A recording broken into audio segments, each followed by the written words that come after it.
I'm just an ordinary mom who just thinks in terms of, I don't want to someday be holding my grandchildren and watching something horrible happen and feel like I didn't do anything. And I mean, it's obvious what you're doing.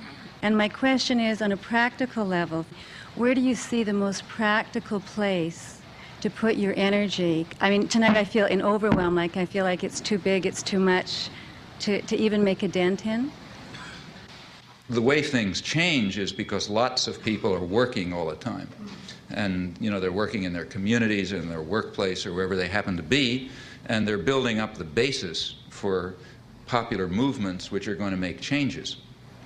That's the way everything has ever happened in history, you know, whether it was the end of slavery or whether it was the democratic revolutions or anything you want, you name it, that's the way it worked.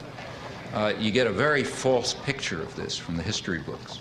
In the history books, there's a couple of leaders, you know, George Washington or Martin Luther King or whatever.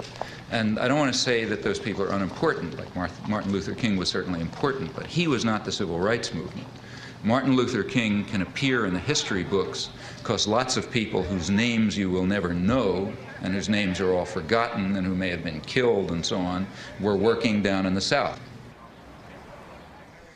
When you have active activists and people concerned and people devoting themselves and dedicating themselves to social change or issues or whatever, then people like me can appear, and we can appear to be prominent, but that's only because somebody else is doing the work. My work, whether it's giving hundreds of talks a year or spending 20 hours a week writing letters or writing books, is not directed to intellectuals and politicians. It's directed to what are called ordinary people.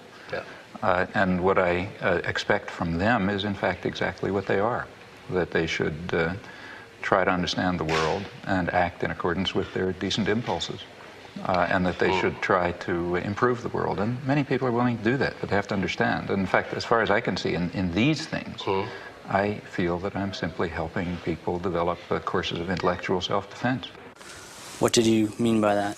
What would such a course be? I don't mean go to school, because you're not going to get it there. It means you have to develop an independent mind and work on it. Now, that's extremely hard to do alone. You know? The beauty of our system is it isolates everybody. Each person is sitting alone in front of the tube. You know? Now, it's very hard to have ideas or thoughts under those circumstances. You can't fight the world alone. Some people can, but it's pretty rare. The way to do it is through organization. So courses of intellectual self-defense will have to be in the context of political and other organization.